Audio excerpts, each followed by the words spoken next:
धन्यवाद छात्रों। आज हम छठी कक्षा का पाठ पढ़ने वाले हैं। उपहार, उसका नाम है उपहार। पाठ का नाम क्या है? उपहार। उपहार का मतलब है तोहफा या भेंट। इसी को अंग्रेजी में गिफ्ट भी कहते हैं। इसी को अंग्रेजी में क्या कहते हैं? गिफ्ट। प्रस्तुत कहानी में बताया गया है कि लक्ष्य प्राप्ति के लिए रुचि और लगन आवश्यक है। देखो, यह एक कहानी है और उसमें बताया गया है कि लक्ष्य प्राप्ति के लिए रुचि और लगन आवश्यक है। अगर हमें अपना लक्ष्य यानी ध्येय या उद्देश्य प्राप्त करना हो तो हमें उस काम में रुचि होनी चाहिए। हमारे मन में रुचि और लगन होनी आवश्यक है। अगर ये दो चीज़ें हमारे पास नहीं होती तो हम अपना लक्ष्य प्राप्त नहीं कर सकते। तो क्या हमारा लक्ष्य प्राप्त नहीं कर सकते? जैसे कि आपने मन लगाकर पढ़ाई की तो ही आपको अच्छे अंक मिलेंगे परीक्षा में। उसी तरह कोई भी काम करते समय आपको यह ध्यान में रखना होगा कि कोई भी काम रुचि और लगन से करें। चित्र पहचान कर शब्द लिखो। यहाँ पे लिखा है चित्र पहचान कर उनके नाम लिखो। देखो, नाम हमारे। इस चित्र का नाम क्या है? घर, नदी, पपीता, पर्वत, बोरा, चाबियाँ, लोग, दूध, बूढ़ा और मिठाई। तो हम पाठ की शुरुआत करते हैं। एक गांव में ऋत्विक नाम का लड़का रहता था। नाम क्या था वो लड़के का? ऋत्विक। एक गांव में ऋत्विक नाम का लड़का रहता था। वह बहुत गरीब था और गांव के पास पुस्तक मेला लगा था। गांव के पास क्या लगा था? पुस्तक मेला। पुस्तक मेला यानी पुस्तक मेले का मतलब होता है पुस्तक प्रदर्शनी।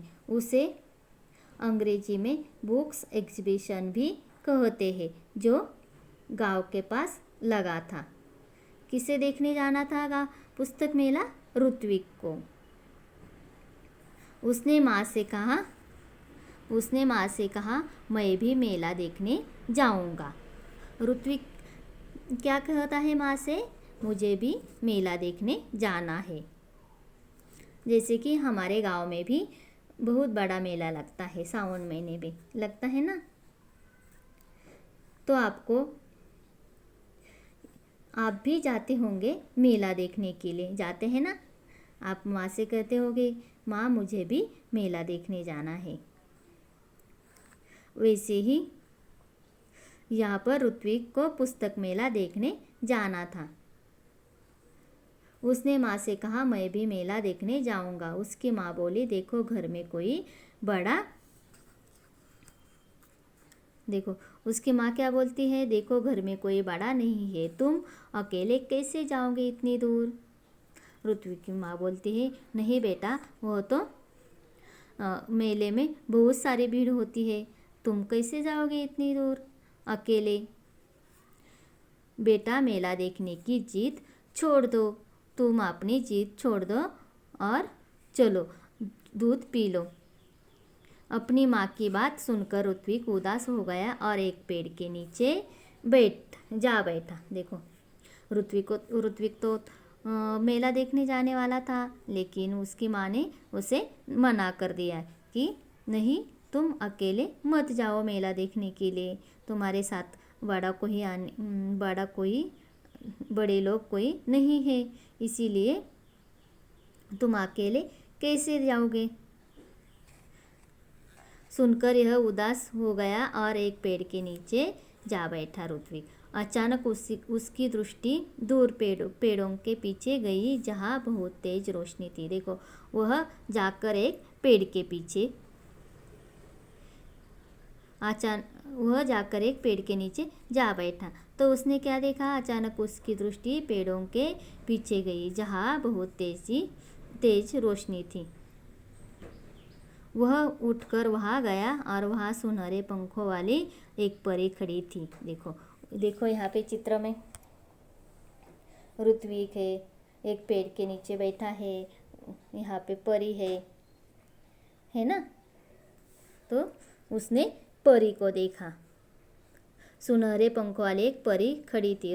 ऋत्विक ने हैरान होकर उस परी से पूछा, तुम कौन हो? देखो ऋत्विक ने उसे पूछा, तुम कौन हो? वह बोली, मैं परी हूँ, लेकिन तुम यहाँ उदास क्यों बैठे हो? परी बोली, मैं परी हूँ, लेकिन तुम यहाँ उदास क्यों बैठे हो अकेले? परी का प्रश्न सुनकर ऋत्विक की आंखों में आंसू आ गए। देखो उसे तो पुस्तक मेला देखने जाना था, लेकिन उसकी माँ ने तो उसे भेजा ही नहीं। इसीलिए वह निराश होकर एक पेड़ के नीचे जाकर बैठा। पेड़ के नीचे बैठने के बाद उसने एक सुनहरे पंखों वाली परी को देखा और वह उसके पास जा गया। तो उसके पास जाकर वह बोला, तुम कौन हो? वह बोली, मैं परी हूँ, लेकिन तुम यहाँ उदास क्यों बैठे हो? परी का प्रश्न सुनकर ऋत्विक की आंखों में आंसू आ गए। वह बोला, मैं अपने दोस्तों के साथ पुस्तक मेला देखने और पुस्तकें खरीदना चाहता हूँ। देखो उसे पुस्तक मेला भी देखने जाना था और पुस्तकें भी खरीदने जाना था। यह कहकर ऋत्विक खामोश हो गया। तब परी बोली, इसमें दुख की क्या बात है? परी क्या बोली, चलो तुम्हें तो पुस्तक खरीदने के लिए जाना था, पुस्तकें देखने के लिए जाना था, तो इसमें दुख की क्या बात है? यह कहकर ऋत्विक खामोश हो गया। तब परी बोली, इसमें दुख की क्या बात है? यह समझ लो तुम्हारी मदद करने के लिए ही मैं आई हूँ। देखो परी क्या बोलती है कि तुम्हारी मदद करने के लिए ही मैं आई हूँ, ऐसा, लेकिन देखो ऐसा मैं तभी करूँगी जब तुम मेरी परीक्षा में उत्तीर्ण हो जाओगे। देखो परी क्या कहती है, तुम्हारी मदद तो मैं करने वाली हूँ, लेकिन तुम्हें भी एक परीक्षा देनी होगी, तुम्हें उस परीक्षा में उत्तीर्ण होना है। कौन सी परीक्षा? कौन बोलता है कौन सी परीक्षा? ऋत्विक। देखो ऋत्विक ने पूछा, परी ने कहा, बता दिया तो परीक्षा कैसी? देखो परी क्या बोलती है, बता दिया तो परीक्षा कैसी? ठीक है, ऐसा कहकर ऋत्विक वहाँ से चला गया। देखो ऐसा कहकर ऋत्विक वहाँ से चला जाता है। अगर वह कुछ दूर ही गया था कि उसे रास्ते में गिरी हुई एक पोटली मिली। देखो परी से मिलने के बाद वह वहाँ से उठकर चला गया और वहाँ तभी वह कुछ दूर ही गया तो उसे रास्ते में गिरी हुई एक पोटली मिली। पोटली यानी थैली, छोटी थैली।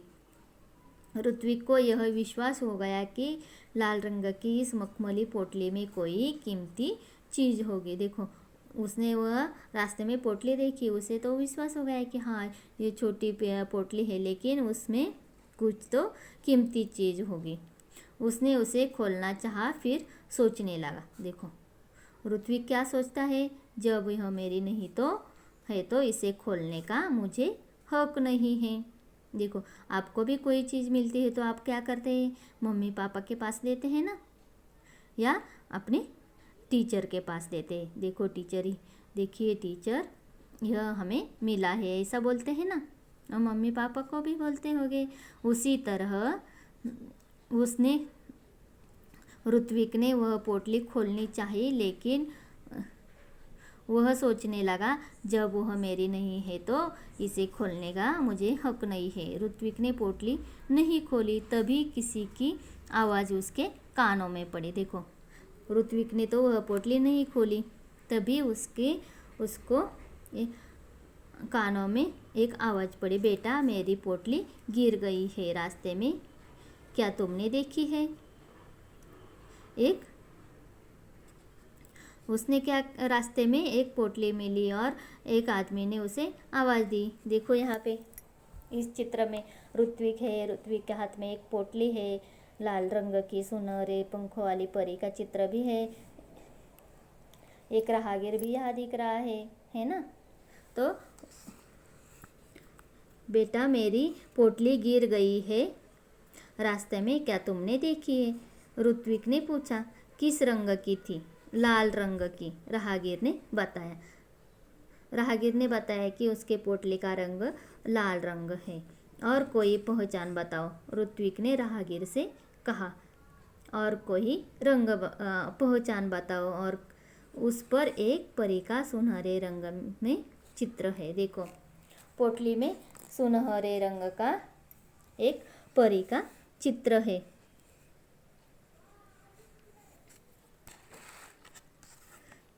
राहगीर का जवाब था। ऋत्विक ने अपनी थैली से जब वह पोटली निकाली तो उस पर छपा परी का चित्र चमकने लगा। देखो तो ऋत्विक ने वह पोटली राहगीर को दे दी। वह तो अपने घर भी लेके जा सकता था, लेकिन उसने वैसा नहीं किया और उस पोटली को राहगीर के हाथों में सौंपा दिया। पोटली राहगीर को उसने दे दी। सुबह उठकर वह वहीं पहुंचा जहां उसे परी मिली थी।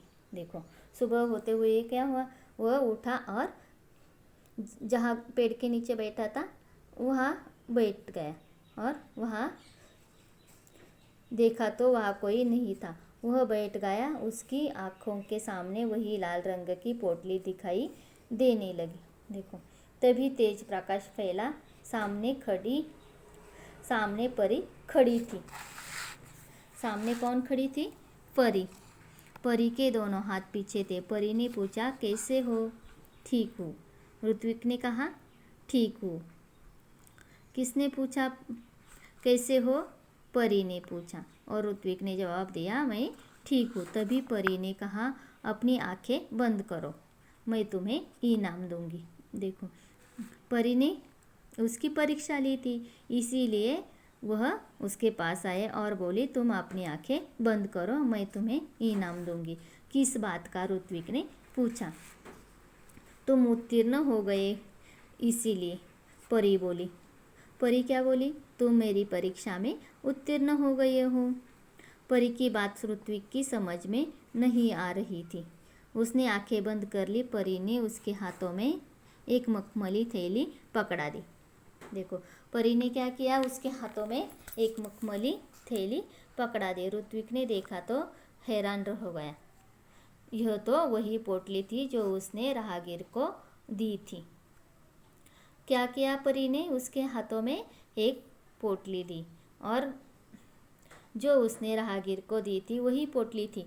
परी ने कहा, कल मैंने तुम्हारी ईमानदारी की परीक्षा ली थी। वह राहगीर भी मैं ही थी, इसीलिए मैं तुम्हें यह इनाम दे रही हूँ। देखो परी ने तो उसकी परीक्षा ली ये पोटली के रूप में, तो ऋत्विक ने भी वह राहगीर को फिर वापस कर दी पोटली। तो दूसरे दिन परी ने ईमानदारी की परीक्षा ली थी, इसीलिए वह उसने फिर वापस कर ली। वह राहगीर भी मैं ही थी, इसीलिए मैं तुम्हें यह इनाम दे रही हूँ। परी ने ऋत्विक को समझाई, ईमानदार व्यक्ति के जीवन में किसी वस्तु की कमी नहीं होती। देखो जो भी काम आप प्रामाणिक रूप से करते हैं, वह मन और लगन से करते हैं, तो उसका फल भी अच्छा मिलता है। उसी तरह परी ने ऋत्विक को समझाई, ईमानदार व्यक्ति के जीवन में किसी वस्तु की कमी नहीं होती। जाओ, अब तुम्हें मनचाही वस्तु मिलेगी। ऋत्विक के पास शब्द नहीं थे जिससे वह परी को धन्यवाद देता। खुशी से उसकी आंखें भर आई। देखो उसे तो आंखों में आंसू ही आ गए। उसे गिफ्ट मिला है, उपहार मिला है। लाल मखमली पोटली ऋत्विक ने अपनी माँ को दी। उसकी समझ में यह नहीं आया कि उसका बेटा उसे क्या दे रहा है। जब माँ वह पोटली खोलने लगी तब जब माँ वह पोटली खोलने लगी तब पोटली कई गुना बढ़ गई। देखो उसमें से सुंदर सुंदर पुस्तकें बाहर निकल आई। पुस्तकों का ढेर देखकर माँ चकित रह गई।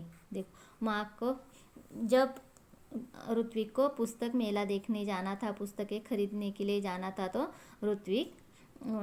माँ ने ऋत्विक को जाने ही नहीं दिया।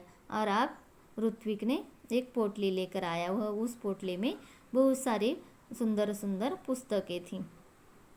तो पुस्तकों का ढेर देखकर माँ चकित रह गई। माँ के पूछने पर ऋत्विक ने सब कुछ बता दिया। अब ऋत्विक ने मित्रों के लिए अपनी बहन कृतिका की सहायता से पुस्तकालय खोला। ऋत्विक के बहन का नाम क्या था? कृतिका। देखो यहाँ पे है, ऋत्विक के बहन की सहायता से पुस्तकालय खोला। वहाँ सभी बच्चे आकर अपनी मनपसंद पुस्तकें पढ़ने लगे। वहाँ आकर क्या करने लगे? उसके मित्र भी मनपसंद पुस्तकें पढ़ने लगे। उसको पूरा गांव पुस्तक मित्र के नाम से जानने लगा। ऋत्विक को पूरा गांव किस नाम से जानने लगा? बोलो। पुस्तक मित्र के नाम से जानने लगा। ऋत्विक ने पुस्तकालय को ही अपने जीवन का ध्येय बना दिया। उसका सारा समय पुस्तकों के बीच बीतने लगा। एक दिन पुस्तकें पढ़ते पढ़ते ऋत्विक की आँख लग गई। एक दिन क्या हुआ? वह पुस्तक पढ़ रहा था तो क्या हुआ? पढ़ते पढ़ते ऋत्विक की आँख लग गई, उसे नींद आ गई। देखा क्या है कि पुस्तकें उससे बातें करने लगी है। पुस्तकें क्या करने लगी है? उससे बातें करने लगी है। उससे एक पुस्तक ने पूछा, ऋत्विक, अगर तुम अपने जीवन में बड़े आदमी बनोगे तो क्या तुम हमारा साथ छोड़ दोगे? पुस्तकों ने क्या कहा ऋत्विक से? अगर तुम बड़े आदमी बनोगे तो तुम हमारा साथ छोड़ दोगे, हमें भूल जाओगे? ऋत्विक ने कहा, नहीं नहीं, अब तो तुम ही मेरे साथी हो और मित्र हो। ऋत्विक क्या कहता है पुस्तकों से? नहीं, मैं अब तो तुम ही मेरे साथी हो और मित्र भी हो। तभी किसी ने दरवाजा की घंटी बजाई और उसकी नींद टूटी। जागने पर देर तक सोचता रहा कि आगे चलकर वह बड़ा सा पुस्तक भंडार खोलेगा। तो इस तरह ऋत्विक, इस कहानी से यह सीख मिलती है कि